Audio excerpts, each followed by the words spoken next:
Olá, meu nome é Luana, sou aluna do 8º período de odontologia e irei apresentar o trabalho Bioatividade de esquefosporose dictosana com incorporação de dexametasona sobre células do ligamento periodontal de camundongos. Esse trabalho foi orientado pela professora doutora Sabrina Garcia Aquino.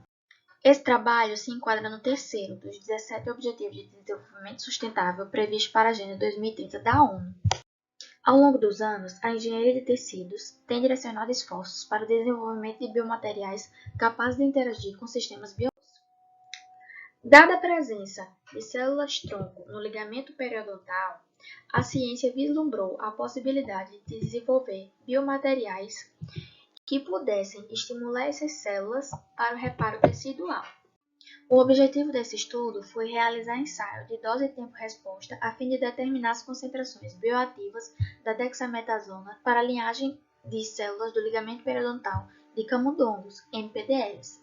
MPDLs nada mais são do que fibroblastos imortalizados pela infecção com vírus, tendo como objetivos específicos determinar a viabilidade celular, determinar a atividade de fosfatase alcalina, e determinar a deposição de nódulos de mineralização frente a diferentes concentrações de dexametasona. Sim, mas e qual é a importância desse trabalho? É importante porque na literatura não existe evidências científicas que tratem sobre a concentração bioativa da dexametasona sobre linhagem de células do ligamento periodontal de camundongos e de humanos e a comparação entre esses dados.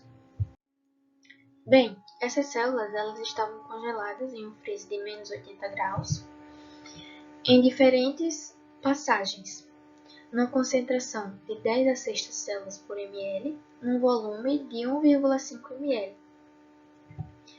E aí essas células elas foram descongeladas, as diferentes passagens, e em seguida elas foram transferidas para as garrafinhas de cultivo celular.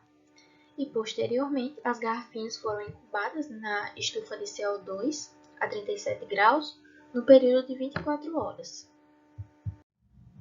Após o período de incubação das células, é necessário a troca do meio de cultura por um novo meio, para remover os resíduos que possam ser tóxicos para as células, além de remover as células mortas que não conseguiram se aderir ao fundo da placa.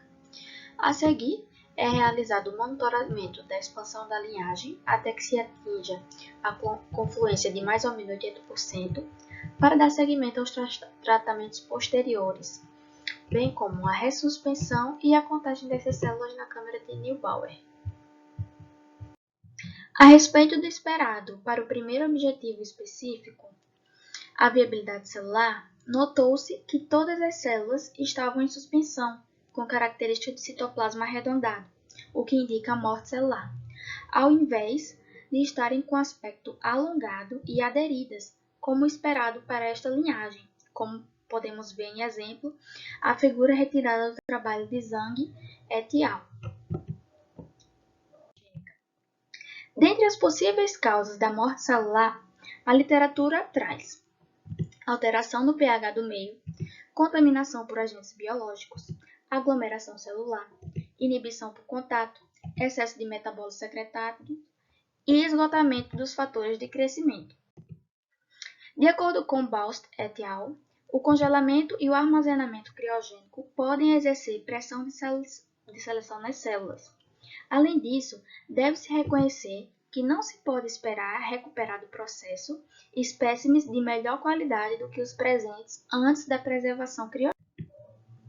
Linhagens de células provenientes de tecidos sólidos, como as células epiteliais, crescem em monocamadas de células aderentes na superfície do local de cultivo, pois dependem de ancoragem para se proliferarem. A adesão de células a matrizes extracelulares é de fundamental importância para as funções celulares, incluindo diferenciação, proliferação e sobrevivência celular. A perda de adesão à matriz extracelular geralmente resulta em morte celular. Células de todas as passagens testadas foram coradas com azul de trypan para análise da viabilidade celular. Porém, todas elas mostraram-se com citoplasma azul. Tá, mas e o que é que a célula com citoplasma azul indica? Indica que as células mortas absorvem o azovitrypan para o seu citoplasma, por perda da seletividade da membrana. E após penetrar na célula, o corante liga-se a proteínas intracelulares, e em campo claro é possível observar o citoplasma das células corado, enquanto que as células vivas permanecem intactas com coloração inalterada. Repetindo os experimentos utilizando outras passagens congeladas e utilizando mais de um protocolo diferente, descartamos a possibilidade de morte celular por contaminação da cultura e associamos essa morte ao prolongado tempo de congelamento das amostras. Devido à pandemia do Covid, na qual não tivemos acesso ao laboratório para realizar a manutenção dos vials congelados e também não foi possível obter a tempo novas alíquotas de linhagem celular para dar seguimento aos experimentos, pois estas devem ser novamente trazidas da Faculdade de Odontologia de Araraquara, na Unesp, com a qual temos colaboração em pesquisa. Dessa forma, ficou prejudicado o desenvolvimento dos objetivos específicos propostos nesse plano. Nesse contexto, a discente auxiliou na coleta de dados do questionário via ligação telefônica, colaborando com o plano de trabalho do projeto Associação entre a Periodontite e Doenças Reumáticas Autoimunes, uma investigação de aspectos clínicos. Além dessa colaboração, durante esse período, a discente dedicou-se à elaboração do manuscrito, fruto dos seus últimos projetos PIBIC, intitulado In Vitro Antibacterial and Anti-Inflammatory Effects of Anacardius dentale Extracts and Their Toxicity on PBMCs and Zebrafish Embryos, do qual é primeira autora e já foi publicado no periódico Drug and Chemical Toxicology, fator de impacto 3.356 em 2020. Após o descongelamento de diferentes passagens de células, não foi possível observar a viabilidade celular para dar seguimento aos demais ensaios propostos. A ausência de células viáveis pode ser confirmada através do método colorimétrico do azovitrypan. Devido ao período da pandemia do Covid-19, não foi possível obter a tempo novas linhagens de células para dar seguimento aos experimentos. Nesse contexto, a aluna auxiliou a execução de um outro plano de atividades e dedicou-se à elaboração do manuscrito, resultado dos seus últimos projetos PIBIC, no qual é primeira autora e foi publicado no último mês de setembro de 2021.